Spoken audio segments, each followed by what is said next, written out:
औ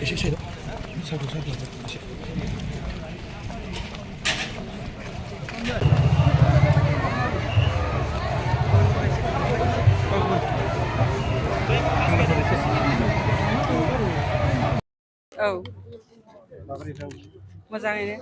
बिराद मोजाङै जालांबाय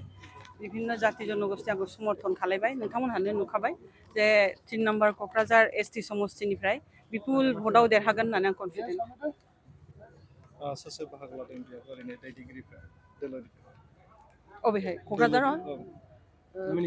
नमिनेसन होनाया जोंनि पार्टिनिफ्राय मेला दङ शिबसारानो दं सोरजों कन्टेस्ट जागोन मेडाम बे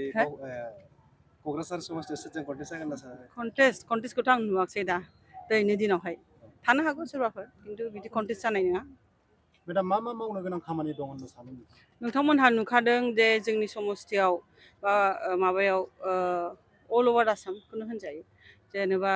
अरुण'दय आसनिफोर खालायगासिनो दङ बेफोर पाब्लिकआ बिराद एप्रिसियेट खालायदों आरो जुब समाजनि थाखाय जे जों आसनि लादों बेफोरखौ एप्रिसियेट खालायदों बेफोरखौ जों कन्टिनिउ खालायगोन आरो बेनि गेजेरजों आरो मा खामानि मावोबा रायजोनि उपकार जायो बा इयुन जेनेरेसननि उपकार जायो बेखौ जों मावो मेडामा राजनितिक दोलोआव फैनायनि खारना मा जानो हागौ रायजोखौ सेवा खालायनो आरो जेबो नङा गुबुन गुबुन हारि हारिसानिफ्राय नैबे नोंथांनि नमिनेसन जिथु गथायनाय हाबाफारियाव बाहागो लादों बेखौ लानानै नोंथाङा देरहागोनखौ रोखा होननानै बुंनो सानो एकदम रोखा नोंथांमोनहाबो नुनो मोनदों बेखौ समर्थन गैयाबाथ' मानसिफ्रा ओरैनो फैया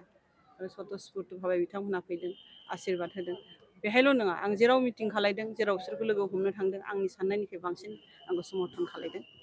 हिनजाव हिसाबै जानो हागौ आरो अननाय रायजोनि आरो इसोरनि कृपा जोंनि स्टेयारिं कमिटिया डिसाइड खालायो आं डिसाइड खालाया बिसिनि मथे आं सोलियो